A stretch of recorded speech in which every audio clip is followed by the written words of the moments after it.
Gracias, Señor, lo aceptaré.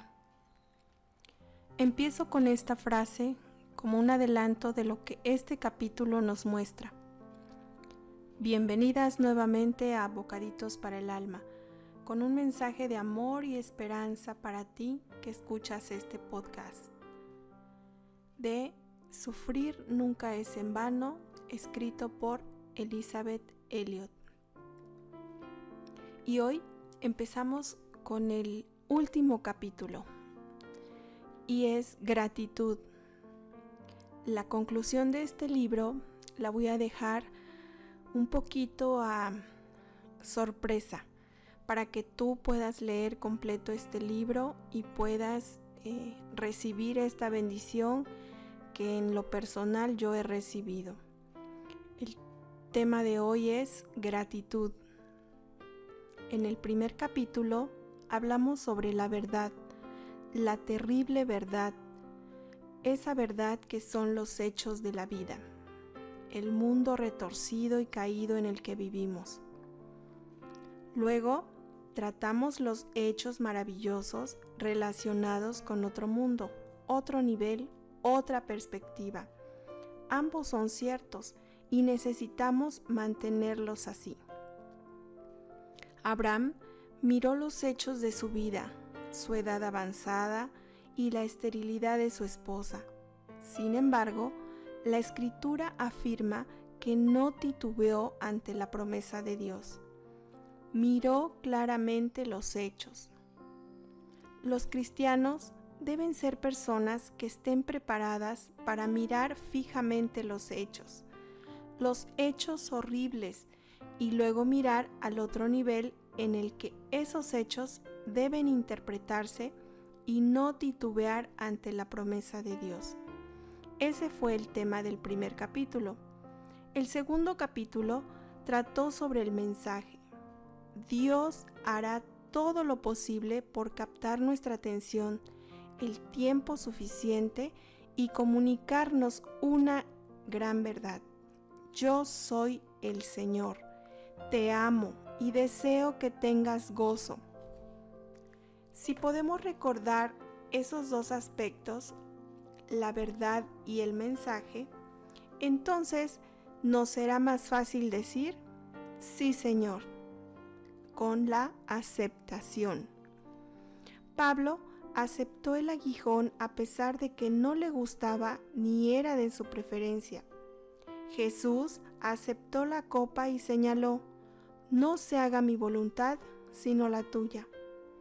Esa misma visión y ese mismo principio deben caracterizar a cada uno de los cristianos que recibimos de la mano de Dios la copa de la salvación. Con cualquiera que sea su contenido, para nuestra perfección y redención final. En esa copa de la salvación habrá solo lo necesario.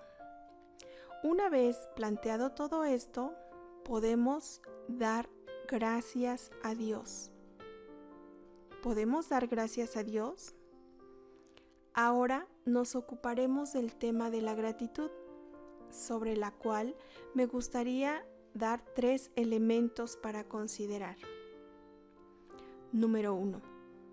Me gustaría que pensáramos en 2 cosas que deberían distinguir a los cristianos del resto del mundo.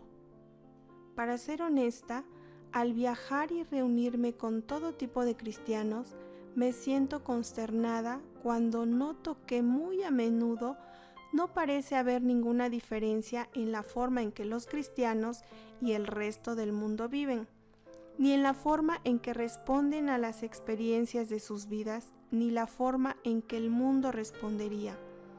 En otras palabras, si fueran arrestados por ser cristianos, ¿habría evidencia suficiente para condenarlos? Y siempre me hago a mí misma la pregunta, ¿qué tipo de diferencia esperaría que otros vieran en mi vida? Que al menos les llame la atención y les haga expresar,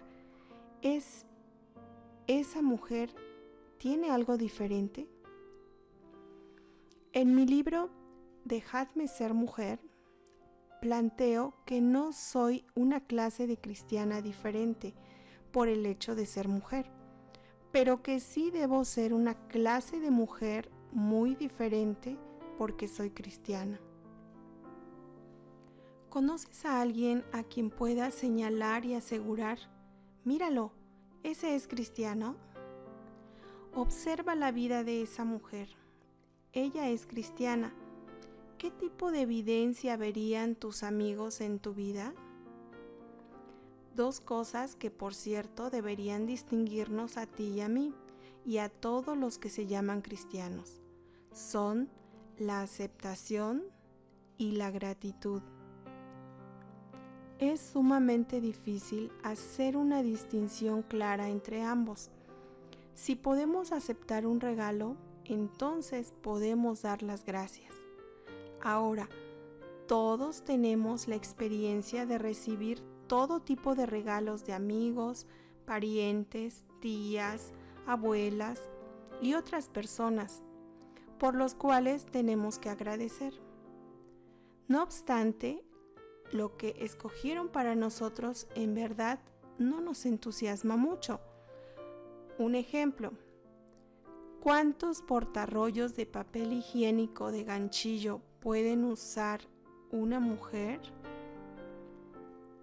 Si eso se le ocurre a la tía Susi, entonces en cada Navidad y en cada cumpleaños es posible que te regale uno. Y lo único que el destinatario debe hacer es dar las gracias. Sin embargo, cuando hablamos de los dones de Dios, hablamos de dones que provienen de uno que conoce en exactitud lo que necesitamos, aunque no sea precisamente conforme a nuestros gustos y preferencias. Él nos da todo lo apropiado para la obra que desea que hagamos. Y si entendemos eso, entonces, si lo entendemos, podemos expresar, sí, Señor, lo acepto. Yo no lo hubiera elegido, pero como sé que me amas, lo recibiré y entiendo que algún día comprenderé por qué es necesario. Por eso lo acepto. Entonces puedo avanzar un paso más y darte las gracias. Gracias, Señor. Pablo nos exhorta a dar gracias en todo. No son las experiencias de nuestras vidas las que nos cambian, sino nuestra respuesta a esas experiencias. Y esa debe ser una distinción muy evidente entre el cristiano y el no cristiano. En un capítulo anterior mencioné las reacciones que observé en varias personas un día que cerraron el aeropuerto de Logan. Hubo una gran variedad de reacciones, desde lágrimas hasta la ira, así como resignación y paz. Todos conocemos a personas que han pasado por cosas terribles y han resultado ser oro puro. Creo que cada uno de nosotros conoce a alguien así, que ha pasado por cosas terribles y sin embargo, el fuego ardiente ha refinado ese acero o ese oro. También conocemos a personas que han pasado por cosas igualmente malas, tal vez no tan malas, pero al final quedan enojadas, amargadas, resentidas, quejumbrosas y en general es imposible de tratar con ellas. Ahora, ¿cuál fue la diferencia? No fueron las experiencias, fue su respuesta. Y la respuesta de un cristiano debe ser la gratitud. Gracias, Señor, lo aceptaré. Creo que podríamos dividir el mundo en dos tipos de personas. Las que tienen la costumbre de quejarse por lo que no tienen o por lo que tienen y las que se han hecho el hábito de decir gracias, Señor. Gracias, Señor, por lo que no tienen o por lo que tienen. Recuerda mi sencilla definición de sufrimiento. tener lo que no quieres y querer lo que no tienes. Esta cubre toda la gama de opciones, desde las cosas más pequeñas como un dolor de muelas o los impuestos hasta un tumor. Para mí fue sumamente perturbador cuando viví en esa tribu de la selva llamada los Aucas, los llamados salvajes de la Edad de Piedra, que asesinaron a mi esposo. Un par de años después de la muerte de los 5 misioneros, tuve la oportunidad de vivir con esas personas y conocer a los que de hecho cometieron el asesinato. Yo vivía en una casa sin paredes. Todos vivían en casas sin paredes.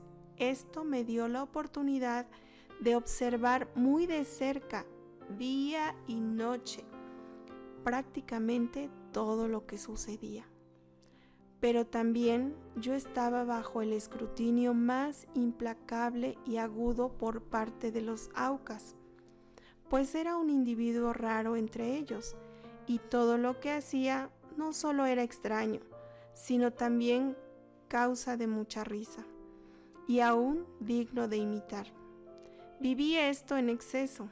Realmente nunca me había considerado una comediante hasta que viví con los Aucas y descubrí que esperaban que yo les sirviera de entretenimiento. Sin embargo, una de las cosas que más me llamó la atención al observar su vida familiar fue que nunca se quejaban de nada.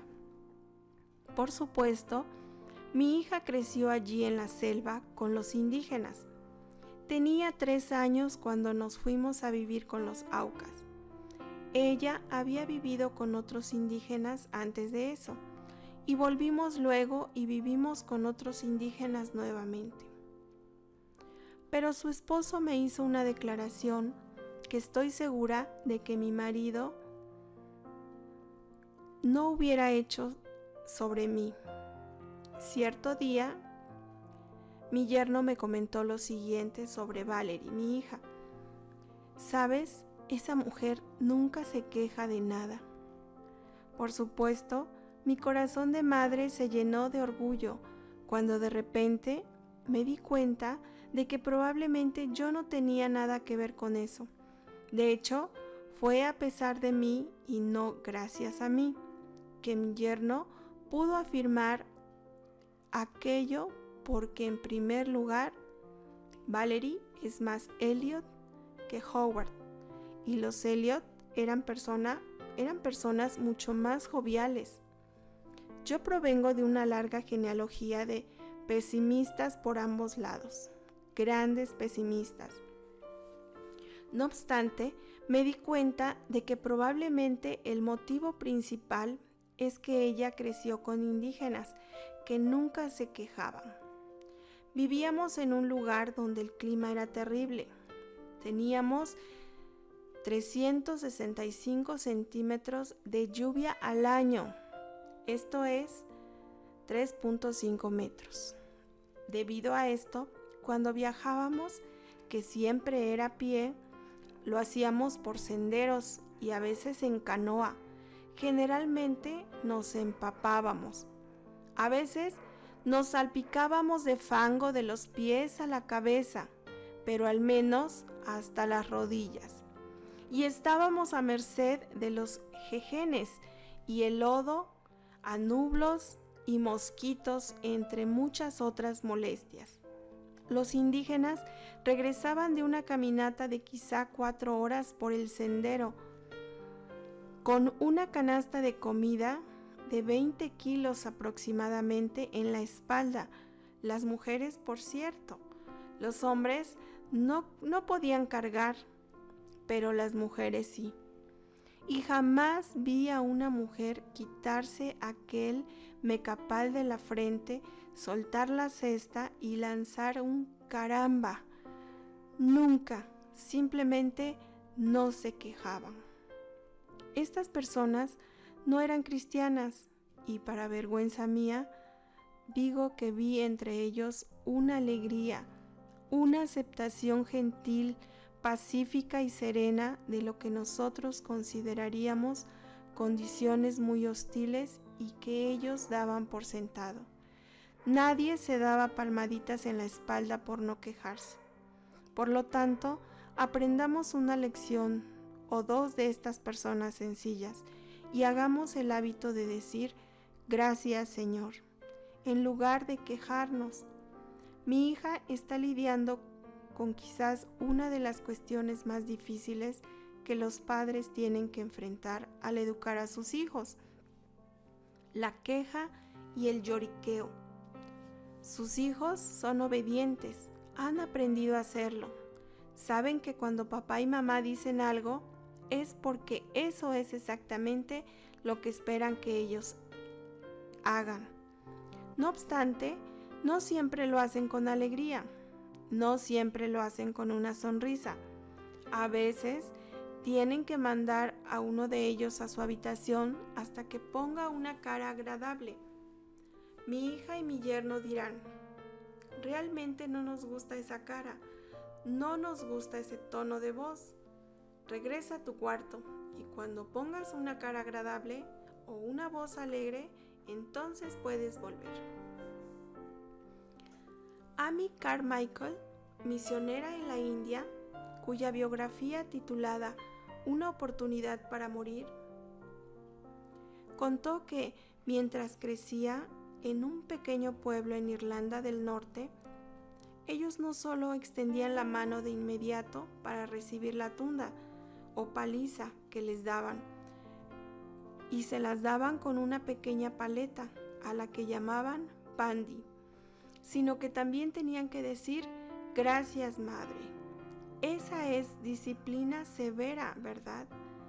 En una ocasión se alojó conmigo una joven muy encantadora que me contó una maravillosa historia sobre la diferencia que Jesucristo marcó en su propia vida cuando ella tenía 18 años. Este es el tipo de historia que siempre procuro encontrar, y me emociona ver que Jesucristo marca una diferencia práctica, realista y visible en la vida de alguien. Ella me contó que había estado asistiendo a una reunión de vida joven, así se llamaba, donde el orador hablaba sobre honrar a tu padre y a tu madre. Confesó que la mayor parte del tiempo el tema le entraba por un oído y le salía por el otro.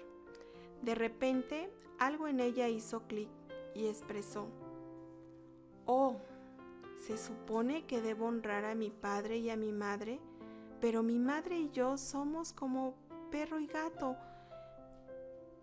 Ella comentó: «Fui a casa y comencé a pensar en ello y me dije, ¡ay!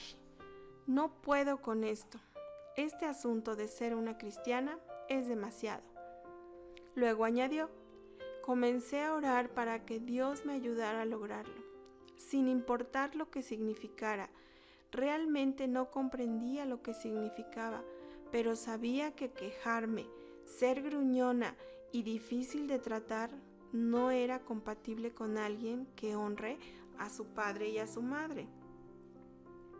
Al instante continuó: «Más adelante, yo quise asistir a cierto evento y le pregunté a mi madre si podía ir.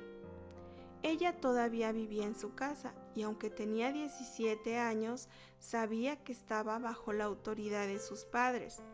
Su mamá le indicó que no podía ir al evento. Ante esto su respuesta fue: «Está bien». Después comentó: «No podía creer lo que escuchaba, no lo podía creer. Entré en mi habitación, me senté y me dije, vaya, es la primera vez en toda mi vida que no discuto con mi mamá». Ese fue el primer paso de esa jovencita en la obediencia a Jesucristo.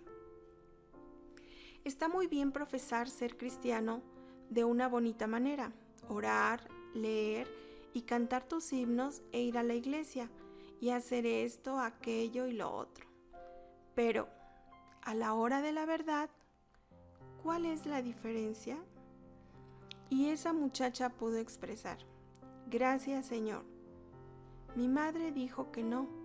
Fue mi oportunidad de obedecer a Jesucristo.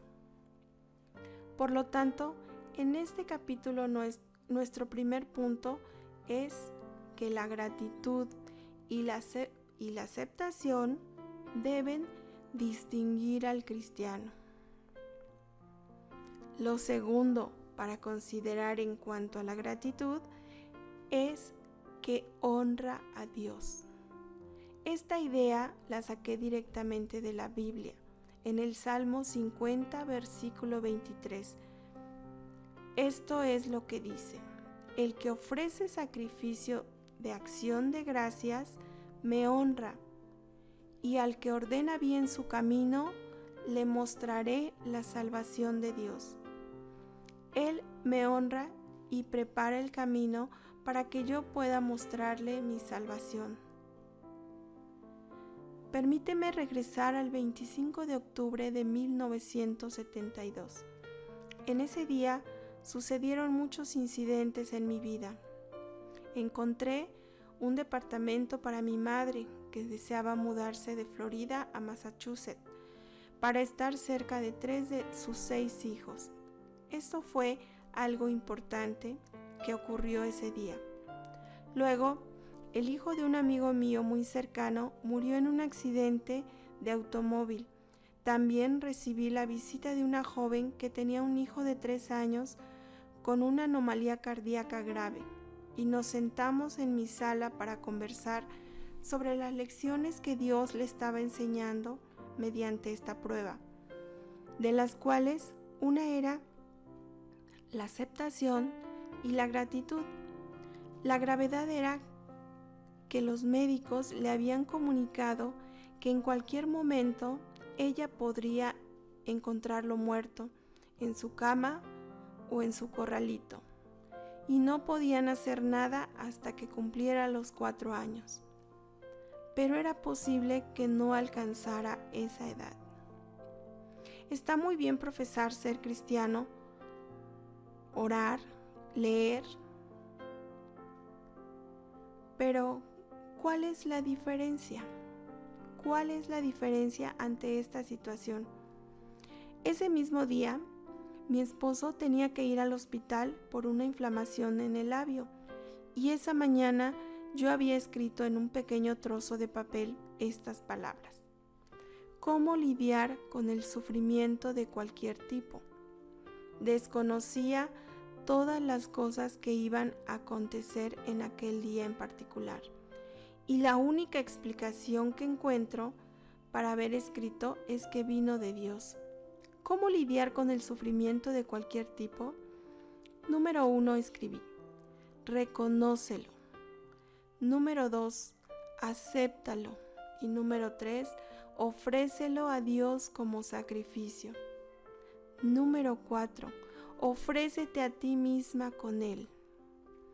Ahora sí tuve la premonición de que esto iba a ser grave, o si estaba repasando lecciones de años anteriores.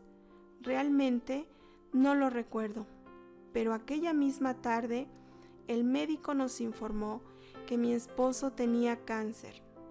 La noche siguiente, él tuvo un sangrado que no tenía nada que ver con aquella inflamación. Estábamos llenos de miedo, resentimiento y preocupación, y todo era horriblemente real para los dos. Necesitábamos ir a Cristo para encontrar refugio. ¿Te puedes imaginar los diálogos que comencé a tener con Dios en ese momento? Señor, ¿no hemos pasado por esto ya una vez? Te llevaste a mi primer esposo.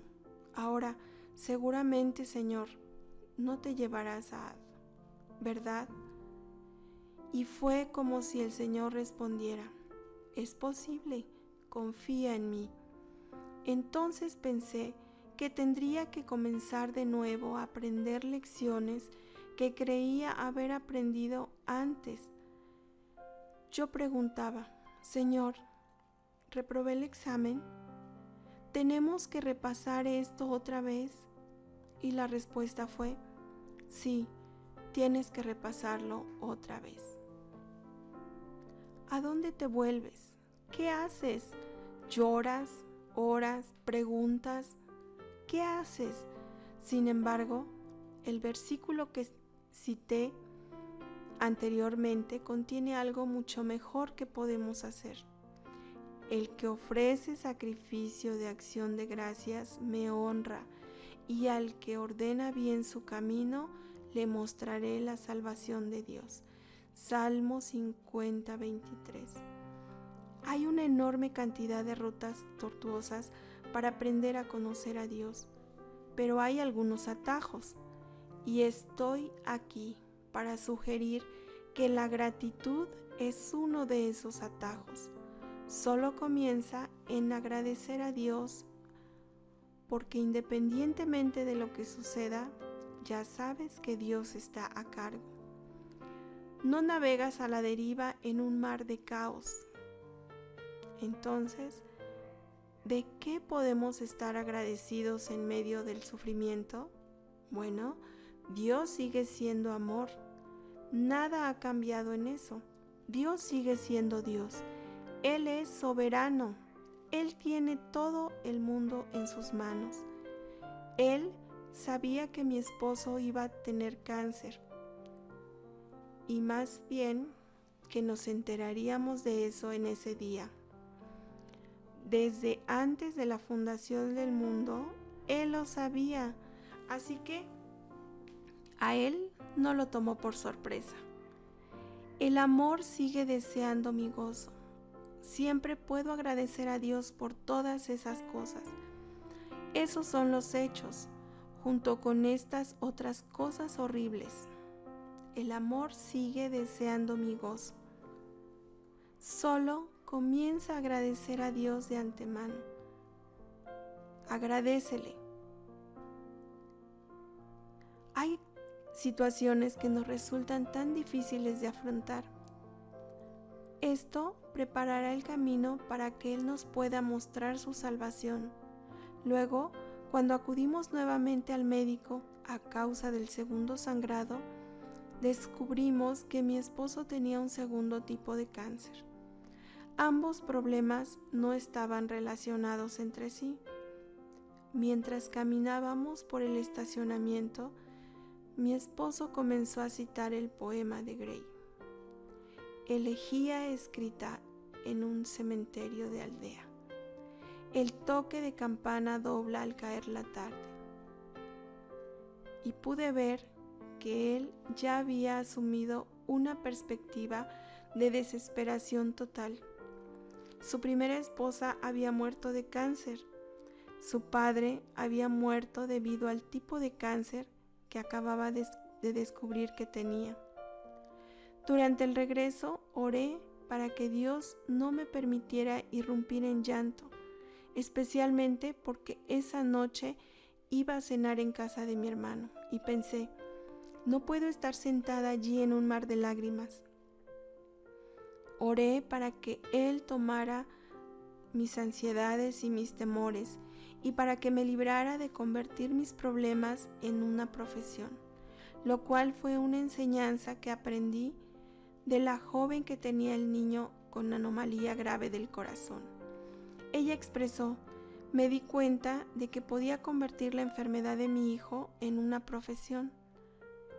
Comencé a orar para que Dios me librara de eso, para poder servir a los demás. Esa lección había calado con profundidad en mi corazón. Estaba lejos de comprender cuán desesperadamente iba a necesitarla. Entonces recordé una canción china. No es que hable chino, sino que escuché que esta canción la cantaban los refugiados chinos en la Segunda Guerra Mundial. No temeré, no temeré, miraré hacia arriba, seguiré adelante y no temeré. Entonces, Dios me recordó el Salmo 56:3, donde Él manifiesta, en el día que temo, yo en ti confío. Y el Salmo 34:1, bendeciré a Jehová en todo tiempo, su alabanza estará de continuo en mi boca. Esto es una obediencia voluntaria, consciente y deliberada. ¿No es así? Bendeciré al Señor independientemente de lo que suceda aquí, porque existe ese otro nivel, esa otra perspectiva, una visión diferente.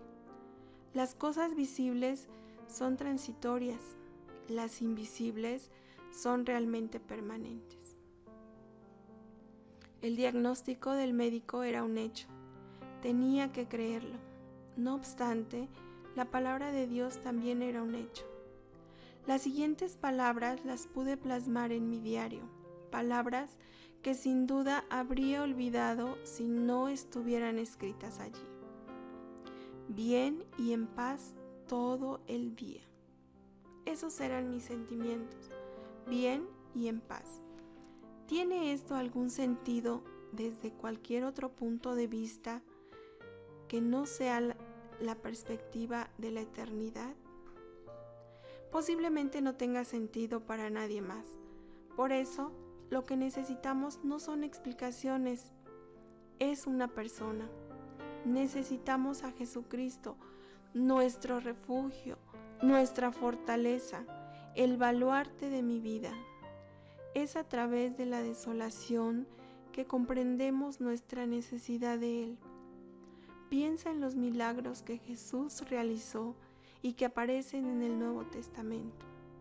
Si repasas todo el Nuevo Testamento e hicieras una lista de las situaciones en que necesitamos a Jesucristo,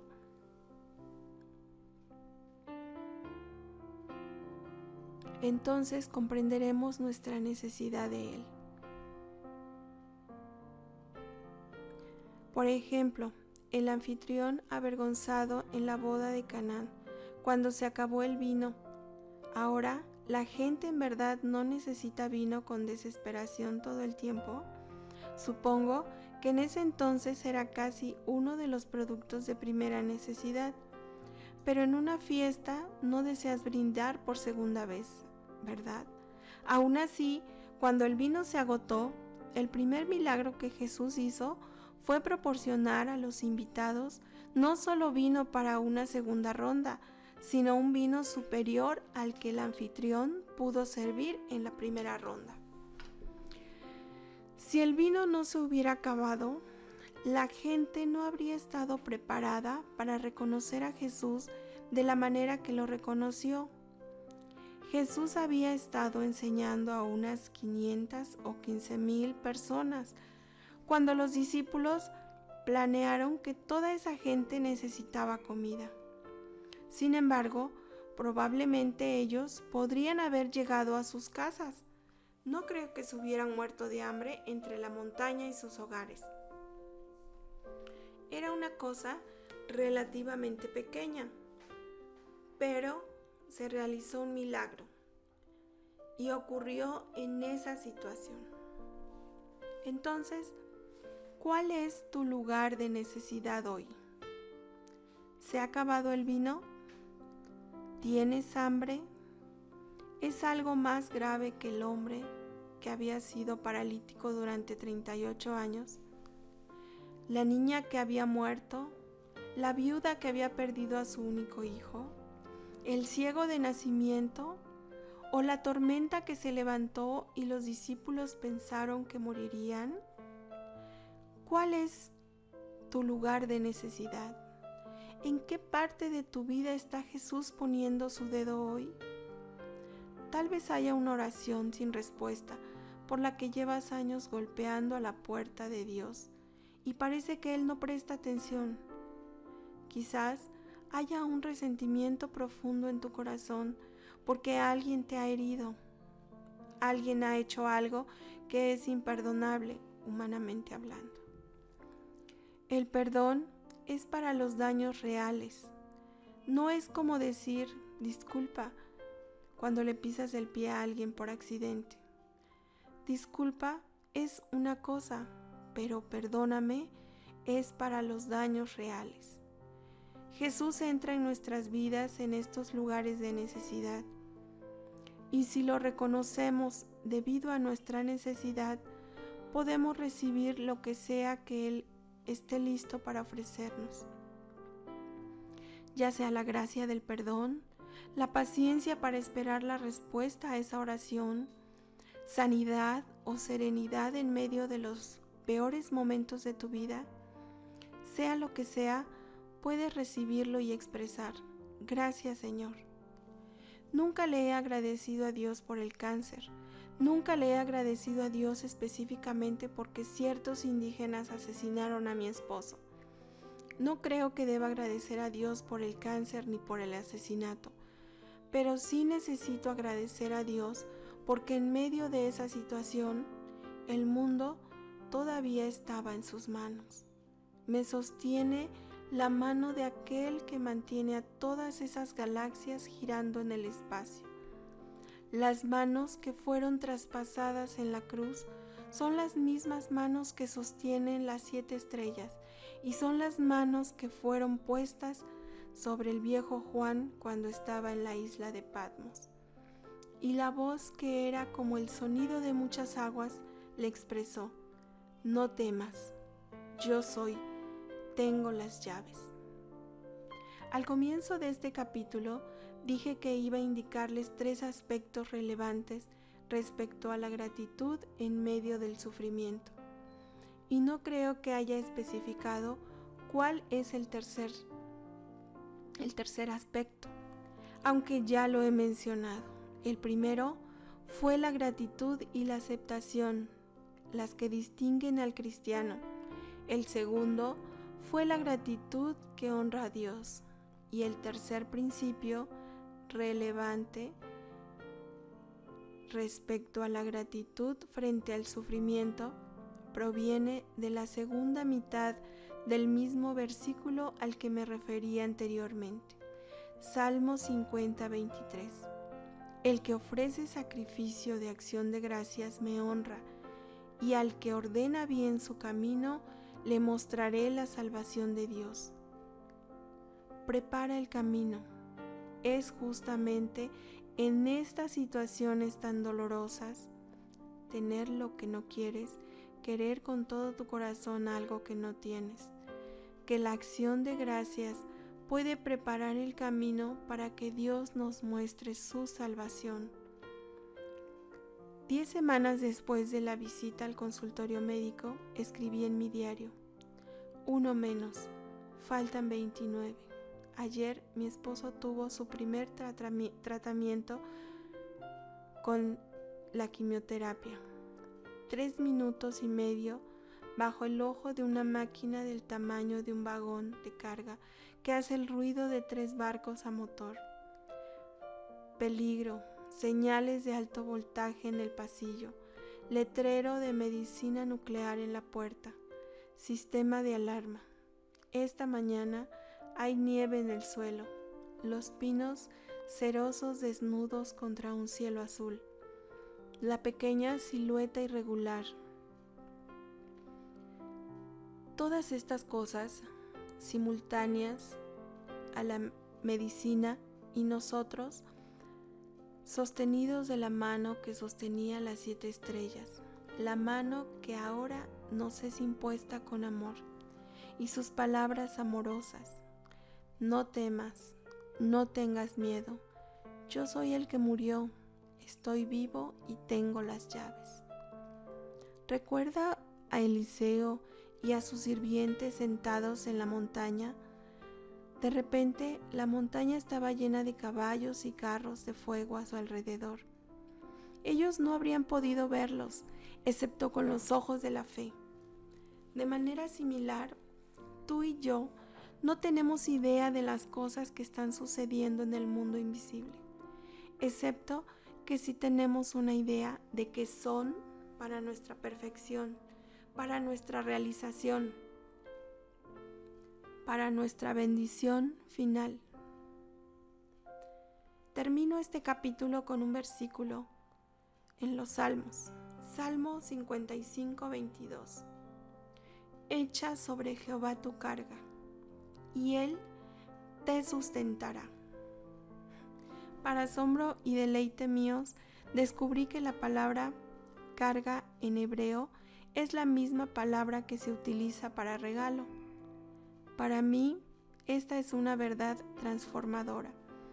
Si le doy gracias a Dios por eso que me está matando, puedo comenzar a verlo. Y puedo comenzar a verlo de una manera débil y tenue, como un regalo. Puedo darme cuenta de que a través de eso mismo, que está tan lejos de ser lo que yo habría escogido para mi vida, es que Dios quiere enseñarme su camino de salvación. Tomaré la copa de salvación e invocaré el nombre del Señor. Yo diré, sí, Señor. Diré, gracias, Señor. Es justamente en estas situaciones tan dolorosas que la acción de gracias puede preparar el camino para que Dios nos muestre su salvación. Termina este capítulo aquí. Y ahora, ¿cómo vamos a aplicarlo a nuestra vida? Debido a la situación que estamos viviendo y que no vemos que haya una solución, podemos estar enojadas, podemos estar rebeldes, podemos estar angustiadas, afligidas, pero recordemos lo que la autora nos dijo.